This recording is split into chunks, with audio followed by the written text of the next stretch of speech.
On last week's podcast, we talked about the things you should consider before starting a podcast. And this week, it's all about how to record your podcast and where to upload it. Y'all ready?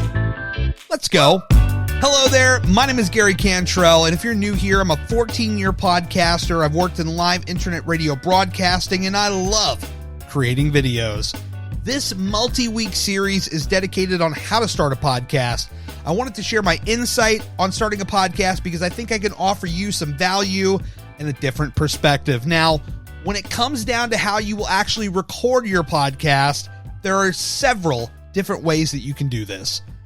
When you're just starting out, it's totally normal to be overwhelmed with trying to figure out how you record your podcast because there are many different options you can choose when it comes to recording your podcast. But what if I told you that you can do this easily with the device in your pocket that you're already using on a daily basis? Maybe the device you're listening to me talk to you right now.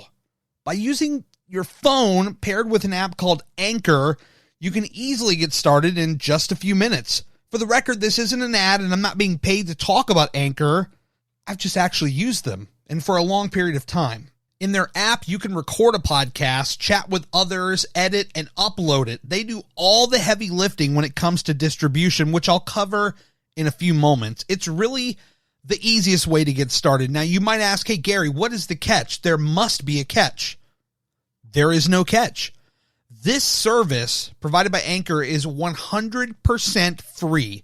Now, Anchor is owned by Spotify, who's been making a big splash in the podcasting industry. And as far as I know, they have been committed to keeping the service free, which is actually surprising to me because I'm so used to paying for a service, which, by the way, is something else we're going to talk about here shortly. It's worth mentioning that I've read over the years where Anchor has kind of come under fire for their terms of service, which I encourage you to absolutely read for yourself. If you're unsure, I will be sure to link it in the show notes. And there's been some misinformation out there about if Anchor actually owns your podcast or not. And after reading the terms myself, it says, quote, you retain ownership of your user content. Using Anchor does not cause you to lose ownership of your content. End quote. So there you have it. By using Anchor, you don't lose your rights to your own podcast. Just make sure that you read the terms of service for yourself. And that really can be said for any service though, right?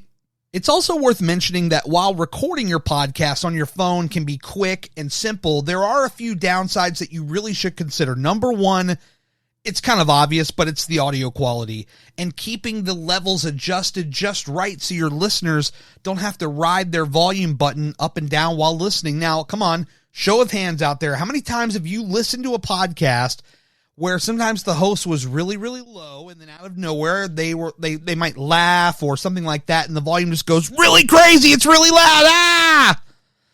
It can be harmful to the listener's ears and cause them to tune out quickly if they feel they can't keep the podcast on.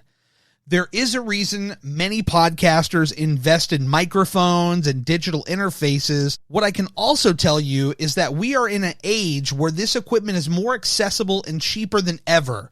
For example, to get the same setup that I have right now back in 2007 when I started would have been easily double, if not triple the money. For all of you looking to start now, you have no idea how lucky you are to have the options that you have. And by the way, if you want to see the exact setup I use, check the show notes. I'll link it in there. Now, I don't simply recommend that you empty your wallets and purses to buy the best equipment just yet. Try getting past your first 10, 15, 20 episodes. Most don't make it past 5. And make sure that this is something that you really want to do. Look, I know in episode 1 I hammered this home, and I'm going to hammer it home again. You have to make sure that you're committed to this podcast that you want to start. If you do enjoy it and remain committed to podcasting, then you should start seeking out things to level up your sound as you go further along in your podcasting journey. But for right now, your phone is the easiest way to get started, and it's the best way because by using your phone up front, you're able to see how this whole podcasting thing works in terms of, actually talking for 15 or 20 minutes or however long and seeing if this is something you really want to do. Finally, let's talk hosting. Now, we've already covered Anchor, which is free to use, and it's a great way for people to figure out if they really want to do this podcasting thing. Personally, I use a host called Buzzsprout, which I've linked in the show notes. Every podcaster must have a host.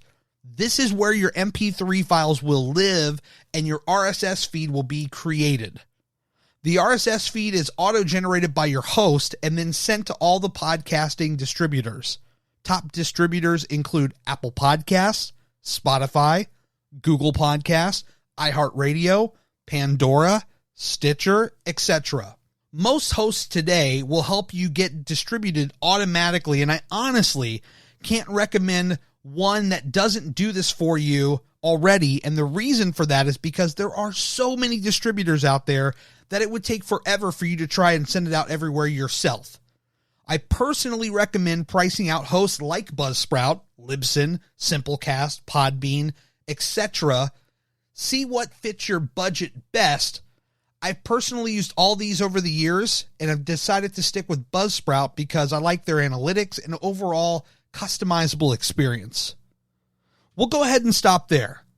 Be sure to tune in next week as we'll talk about how to promote your podcast, best practices for doing so, some cool tricks when it comes to sharing it out, and a lot more.